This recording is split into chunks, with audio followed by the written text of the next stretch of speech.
And details of the programme, I'm just thank Mary before she's I'm okay, I'm not too bad. From experience, it's the 1:15 train, you better start. It's the 1:45 I'm going for. That's It's all right, yeah. Not the 1:15, that'd be too much. Yeah, it's downhill from here at least. Yeah. Yeah, thank you very much indeed to absolutely everybody who's been involved. I'm the guy who stands between you and lunch, and so I'm not going to go over my time, or else there'll be some sort of mutiny or stampede. Can I just say this has been a fascinating morning. I cannot do it justice by summarising what's going on, but I'll play back to you some of the things that occur to me. Loads of perspectives on food. Food as bad and good, as unreachable, as unaffordable, as divisive, as a marketing opportunity, as something that's attractive to space lovers. But above all, it's essential. And that's how it differentiates itself, in my mind, from tobacco and alcohol. But the tobacco and alcohol examples are very instructive. Partly our lack of intelligence about applying it until now, I think, applying these lessons to where we are now. 3 sessions. I found the first sobering and heartening, almost in equal measure. The second, inspiring and insightful. 3 excellent speakers. Third, vision coupled with reality. And hard yards and commitment came through too. But all of them had extremely insightful bearings on what we're talking about. What we've had or heard of is we've had results. It's not all, life's grim and if we don't do anything. There are results. And we heard them from Christine in England. We heard them from Fran in London and beyond. And curiously, not north of Morecambe Bay and the Humber. And we're going to do something about that. The time, I think. The time. Well, there was definitely further than the Humber. And we'll argue our geography later. We've had lots of English examples. We've had 1 or 2 Antipodean accents and plenty of very good Irish contributions too. I'm grateful that we had that breadth of input. Other lessons, you can shift the conversation. You really can shift it. And taking Fran's example, but there are others. But we need to learn and adapt. We need to be tactical. We need to reckon with lobbying. This is a democracy we're in. We're not going to have it all our own way, as long as other people don't, primarily. We've had some very strong themes, such as inequalities, child focus, schools in several of the questionings, and we've got to bear that in mind, because these are a focus and drivers which don't have the counterbalances that many of the other policy approaches do. One pebble in the pond from me, at the last conference I was at, focused on the rights of the child and child impact statements. Just bear that in mind as we marshal our arguments. So there's this learning aspect. There's the progressive aspects of policy going to more and more and more. So we may have got something over the line, such as the Good Food Nation Bill and Act, but what's next? What's next? What's next? And this has to be a progressive exercise. We're using intelligence, both what we know, but also our intelligence as humans. But I've got these 3 words: learning, progressiveness, and intelligence. We've got plenty of examples where we've abandoned learning, progressiveness, and intelligence, and we've heard them all this morning, which is quite frustrating, actually. The title of the morning is Time to Deliver. We now know what it is we need to deliver. We know how we could, and the evidence behind it, and the importance of gathering more. We know what the stakes are, and we know what the prize is.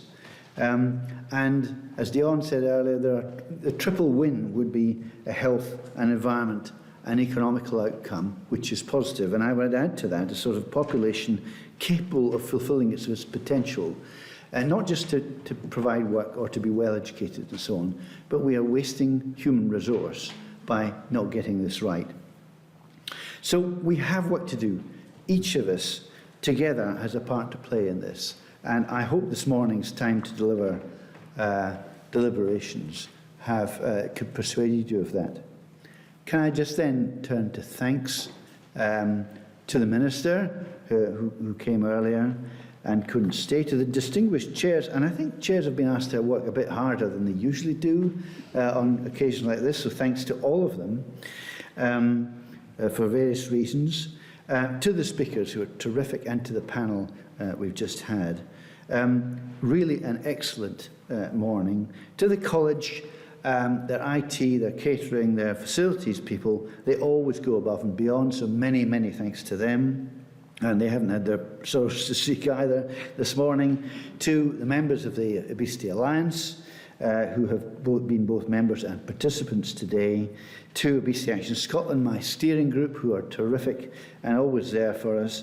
But particularly, I'd like to draw out Shoba and Jennifer, who they are at either sides, who have really made this event come alive and made it what it is on fairly depleted resource. So thank you so much to them for their contributions.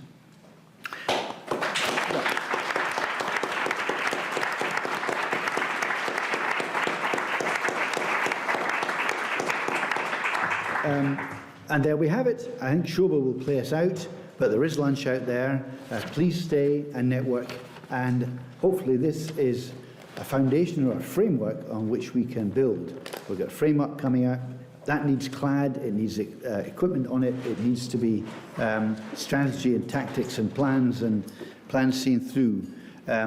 So the framework's one thing, but I think this meeting has come at a very good time to try and clothe that framework and make it happen and give it some momentum. So thank you very much.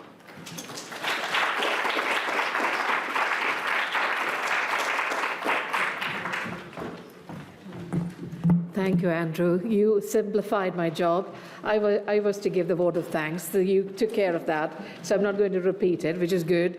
Just a few mentions I want to make. First of all, to all of you participants, you have no idea the diversity of the places, locations you come from within the UK. And so that's a tremendous diversity that we have here today. Also, in terms of sectors, we've in the past had several public health conferences, but this group here is much more diverse when we were looking at the registrations and the organizational backgrounds.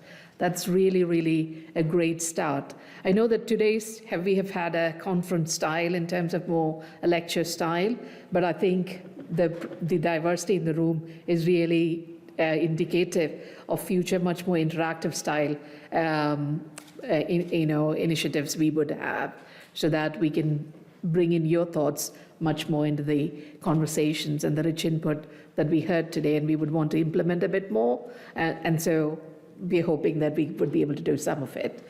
I also want to make a mention of Cancer Research UK, whose generous resourcing of the conference and the Scottish Obesity Alliance has really made this event happen.